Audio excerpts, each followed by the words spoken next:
If you've got a digital mixer or an audio interface that's stuck at 48K, but you still need to jump back and forth between different sample rates with things like YouTube and online content, I've got some solutions for you. Let's check it out.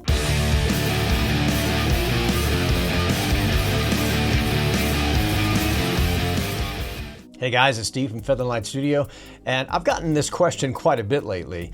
If you've got a digital mixer or an audio interface that only records at 48K and no higher, but you got to jump back and forth between that and say 44.1 to play online content or YouTube, and you got to do that a whole bunch of times during a session, either to check reference material or other artists' work or other studios and things like that, I've got a couple of clever solutions you may not have considered that will allow you to do that without affecting your studio recording workflow.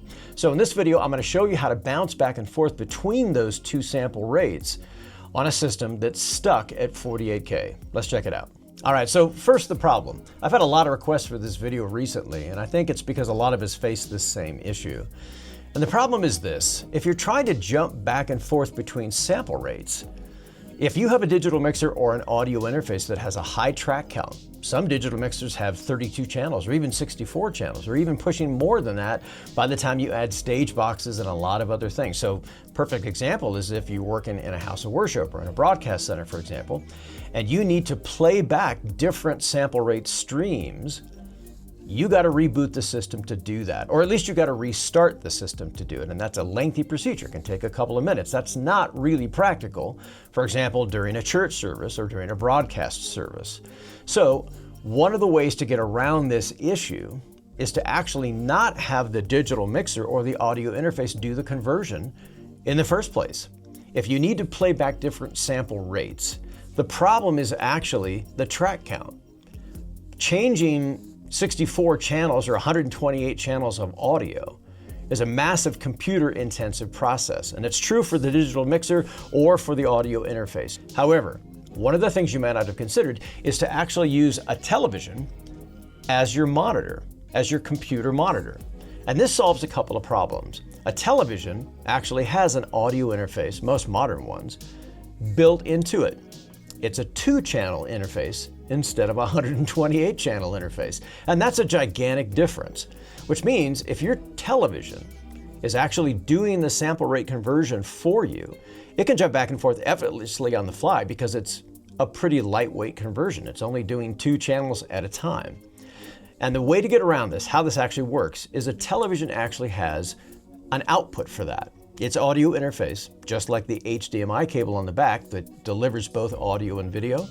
But most modern day televisions have at least one source and usually 2 sources of an audio output in addition to the HDMI. Those choices usually involve an optical output or a digital output, and sometimes both. Here on this television, for example, it only has a digital output. Coincidentally, this light pipe connector is also the same type that's used on ADAT connections in your audio interface, but there's a very important reason why we're not going to be using that method of sync. We need the inputs to the digital mixer to be analog ones. We don't want any additional sync problems competing with the conversion. And that conversion is going to take place using this little device. These are pretty common. I'll leave this information in the links below. This is basically just a digital audio converter. It can convert both digital and coaxial signals. So it can convert the ADAT style connector, and it can convert a little RCA style connector if it's a coax output coming from your television. So it accepts both of those kind, and you simply switch back and forth between whichever you need by the little switch on the back here. Once the television signal is plugged in and converted, you simply take the output and connect a cable that's got 2 RCA plugs on one side and on the other side 2 1/4-inch phone jacks. And the whole thing is powered by a little DC connector that comes with the unit. And the other end of the cable is simply plugged into our digital mixer. The digital mixer doesn't have to do the conversion because it already sees the signal as analog. From here, we simply assign our PC's audio outputs to our television set instead of our digital mixer. And because the signal comes into our digital mixer as an analog signal, it gets converted up to the same sample rate that we're working with for the rest of our projects, including everything coming out of our DAW. This allows our digital mixer to stay put at a static sample rate but have the computer audio constantly jump back and forth between different sample rates for things like YouTube and online content and checking for online musical references without constantly having to jump back and forth in the digital mixer itself. And there's no additional gain staging considerations, as the conversion being done by our little unit takes our signal from the television and converts it at unity gain. So it comes into the digital mixer about where it needs to be. And even though we're only talking about online content, the signal itself is quite clean, as it's only the last little bit of the transfer distance that's actually in analog. All right, and for whatever reason, if using a television doesn't work for your monitoring setup,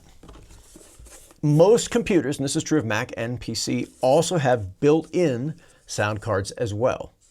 And for example, this is the Mac Mini 2. So on the back of the Mac Mini, we have a built-in 1/8" mini headphone jack output. Now this works just like the headphone jack on a lot of televisions or any kind of media player, that kind of thing. We can use that and use its output just like we did on the television. Back in the day, PC sound cards suffered from bad fidelity, but a lot has changed in a few years. And we don't need the digital to analog converter because the signal coming out of our PC is already in analog. We just need this cable. This is a fairly common cable. It's 1/8" mini stereo plug on one end to 2 mono 1/4" plugs on the other end. I'll leave this in the links below. And just like before, this gets plugged into our digital mixer. However, there's a couple of additional gain staging considerations we need to make because we're coming out of the headphone output jack. So the first thing we want to do is come up to our audio control panel in our PC, and we want to make sure that we're going out our computer's audio sound card. And because we're coming out the headphone jack, which has a tendency to be very loud because it's actually powering speakers, even though they're tiny little speakers, we want to back that output off a little bit, about -6 or so. And then we want to check that on our digital mixer to see that level. If it's still overdriving the input, we want to back it off a bit more. We want to get the signal into our digital mixer as close to unity as we can, which means we don't want to overdrive the digital mixer, but we don't want to underdrive it either. So we're going to turn our inputs all the way down to 0. We're going to keep our fader levels at 0, and we're going to check the meters and see just exactly how hot the signal comes into the digital mixer. And then we're going to bring up our output from our PC until the input to our digital mixer looks nice and clean, but isn't clipping the channel. We can confirm this level on our audio mixer by looking at the input level LEDs, and we'd like these to be bouncing right around unity gain, which means we're not making the signal any louder and we're not making it any quieter. And then when that's all set, we can bring up our faders as we need them in our digital mixer, and we're ready to bounce back and forth between different sample rates in our PC without affecting our digital mixer's sample rate. So just like before when we were using our television's audio output, using the sound card's audio output in our computer allows the computer to jump back and forth between a wide range of different sample rates while keeping our digital mixer at a fixed sample rate. This allows our existing recording and playback workflow to be completely unchanged, but still have the flexibility of playing all different kinds of online media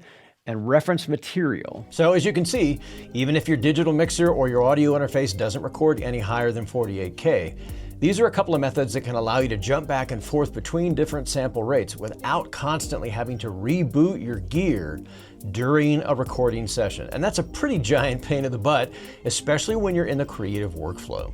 Hey, if you learned something or if this was helpful in any way, please hit the subscription and notification bells. It really does help keep a channel like this going, and it helps me make more videos like these. Stay safe, be creative.